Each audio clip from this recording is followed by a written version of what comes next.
साधना में ध्यान न लगे तो क्या करें।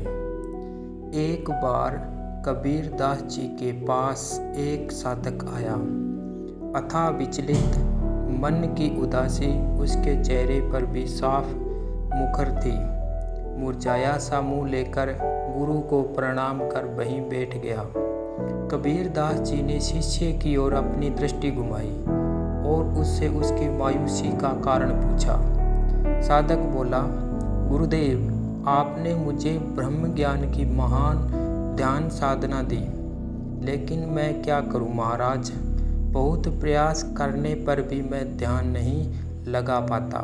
न जाने कैसे कर्म संस्कारों को अपने संग जमा कर लाया हूँ कि आंखें मूंदते ही मन विचारों की गलियों में दौड़ने लगता है।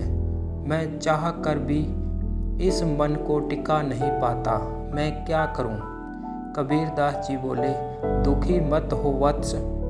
चलो, मैं तुम्हें इस समस्या के समाधान हेतु आज एक उपाय बताता हूँ। जब भी तुम्हारा चंचल मन ध्यान में टिकने से इनकार करे तो इस सूत्र का सहारा ले लिया करो।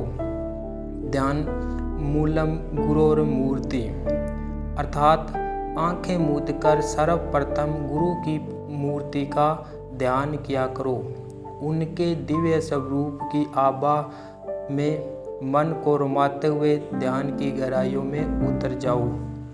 साधक हाथ जोड़कर बोला, जी गुरुदेव, आपके वचनानुसार अवश्य प्रयास करूंगा, परंतु यदि यह चंचल मन तब भी न टिक पाया तो क्या करूं? कबीर दास जी बोले, तब फिर तुम गुरु के श्री चरणों में ध्यान लगाना। गुरु के चरण कमलों में आराधना का मूल समाया है। पूजा मूलम गुरोर पदम। साधक बोला, मैं पूरा प्रयत्न करूंगा, पर मुझे क्षमा करें गुरुदेव। मैं इस हट्टी मन के स्वभाव को भली भांति जानता हूँ। यदि तब भी इस मन ने अपनी दृढ़ता न छोड़ी तो मैं क्या करूं?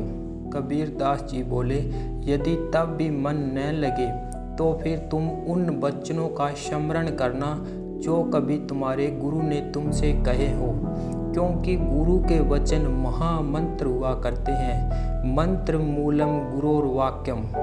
उनका चिंतन मन को नियंत्रित करने में अत्यंत सहायक होता है।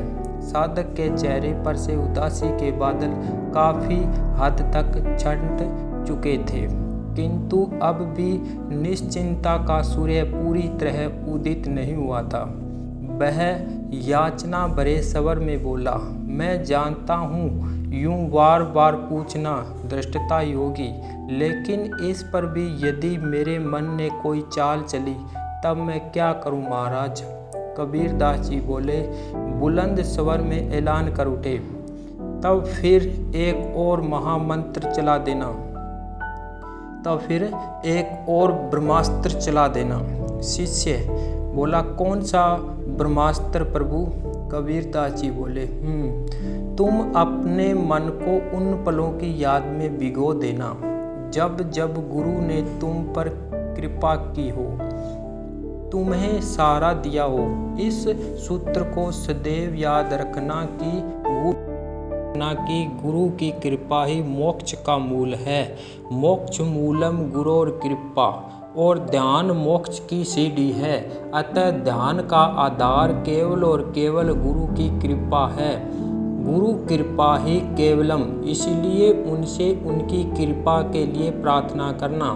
साधक आशा व नवीन उत्साह के साथ बोला, सत्य वचन महाराज, सत्य वचन। इन 4 ब्रह्मास्त्रों के बल पर मैं निश्चित ही विजयी हो पाऊंगा। तो प्रिय साधकों, आपको भी इन 4 ब्रह्मास्त्रों का प्रयोग करते हुए ध्यान साधना करनी है। जय श्री राम, जय श्री राम।